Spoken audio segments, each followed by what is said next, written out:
Kailash Mansarovar link road को लेकर भारत और नेपाल में सीमा विवाद बढ़ता दिख रहा है। इस मुद्दे को लेकर नेपाल सरकार ने काठमांडू में भारतीय राजदूत को बुलाया और उन्हें राजनयिक संदेश सौंपा।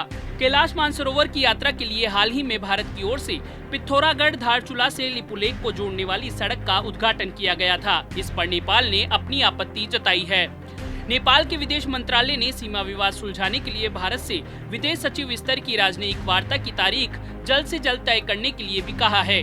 नेपाल ने भारत के उस आग्रह को भी ठुकरा दिया जिसमें भारत ने कोरोना संकट के बाद वार्ता करने का प्रस्ताव रखा था। आखिर क्या है पूरा मामला, जानने के लिए देखिए पॉलिटॉक्स की यह खास रिपोर्ट। ये है टॉक्स न्यूज नेटवर्क और आप देख रहे हैं पॉलिटॉक्स, राजनीति का कच्चा चिट्ठा। दरअसल भारत में कैलाश मानसरोवर की यात्रा के लिए बीते शुक्रवार को पिथौरागढ़ धारचूला से लिपुलेख को जोड़ने वाली सड़क का उद्घाटन किया था। उत्तराखंड में लिपुलेख पर लंबे समय से नेपाल अपना दावा पेश करता आ रहा है और इसी दावे के तहत नेपाल ने सड़क निर्माण को लेकर विरोध जताया। इससे पहले नेपाल के विदेश मंत्रालय ने शनिवार को बयान जारी कर भारत के लिपुलेख में रोड लिंक बनाने के कदम की आलोचना की थी। इस मुद्दे को लेकर नेपाल सरकार ने काठमांडू में भारतीय राजदूत विनय मोहन क्वाट्रा को बुलाया और उन्हें राजनयिक संदेश भी सौंपा।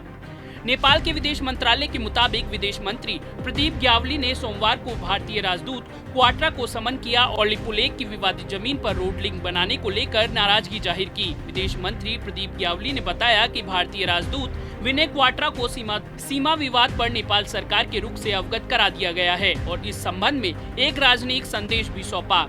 सूत्रों के मुताबिक नेपाल के विदेश मंत्रालय ने सीमा विवाद सुलझाने के लिए भारत से विदेश सचिव स्तर की राजनयिक वार्ता की तारीख जल्द से जल्द तय करने के लिए भी कहा है। नेपाल के विदेश मंत्रालय के बयान पर भारत ने अपनी प्रतिक्रिया में कहा कि सड़क पूरी तरह से भारतीय क्षेत्र में स्थित है। भारत ने ये भी कहा कि नेपाल से करीबी संबंध को देखते हुए सीमा विवाद को कूटनीतिक तरीकों से सुलझाया जाएगा। भारत ने कहा कि दोनों पक्ष विदेश सचिव स्तर की वार्ता को आयोजित कराने की प्रक्रिया की तरफ आगे बढ़ रहे हैं। भारत ने ये भी कहा कि कोरोना वायरस के आपातकालीन संकट से सफलतापूर्वक निपटने के बाद वार्ता पर फैसला किया जाएगा। भारत के आधिकारिक बयान के बाद नेपाल ने भारत के इस अनुरोध को ठुकरा दिया। नेपाल सीमा विवाद के मुद्दे पर जल्द से जल्द वार्ता चाहता है। नेपाल के विदेश मंत्री ग्यावली ने भी पुष्टि करते हुए कहा कि नेपाल भारत के साथ बातचीत के लिए कोरोना वायरस संकट के खत्म होने का इंतजार नहीं कर सकता। अंतर्राष्ट्रीय संबंध मामलों की संसदीय समिति के सामने ग्यावली ने कहा कि प्रधानमंत्री या विदेश सचिव हम भारत के साथ किसी भी स्तर की वार्ता करने के लिए तैयार हैं। विदेश मंत्री ग्यावली ने कहा कि नेपाल भारत से बातचीत के बाद चीन के साथ भी बातचीत करेगा। ग्यावली ने कहा कि नेपाल, भारत और चीन अभी तक लिपुलेख के ट्रांजैक्शन पर एक निश्चित स्थिति पर नहीं पहुंच सके हैं, इसलिए हम भारत से बातचीत के बाद चीन के साथ भी वार्ता करेंगे। इसके बाद नेपाल के पूर्व प्रधानमंत्री माधव कुमार ने भी कैलाश मानसरोवर लिंक रोड के उद्घाटन को लेकर आपत्ति जताई। उन्होंने कहा कि यह दुखद और आपत्तिजनक है कि जब पूरी दुनिया कोरोना वायरस से लड़ रही है उस वक्त भारत ने चीन के मानसरोवर के लिए नेपाली क्षेत्र से गुजरने वाली सड़क का उद्घाटन किया। जबकि 4 नवंबर 2019 में भारत का नया मानचित्र जारी होने के बाद से ही लगातार विदेश सचिव स्तर की मांग की जा रही है, लेकिन उसे नजरअंदाज किया गया।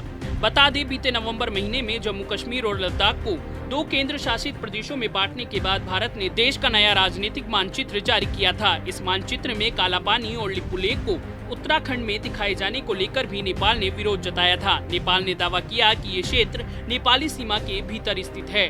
हालांकि भारत ने कहा कि नए नक्शे में इसके संप्रभु क्षेत्र का सटीक चित्रण किया गया है और उसने नेपाल के साथ अपनी सीमा में बदलाव नहीं किया है।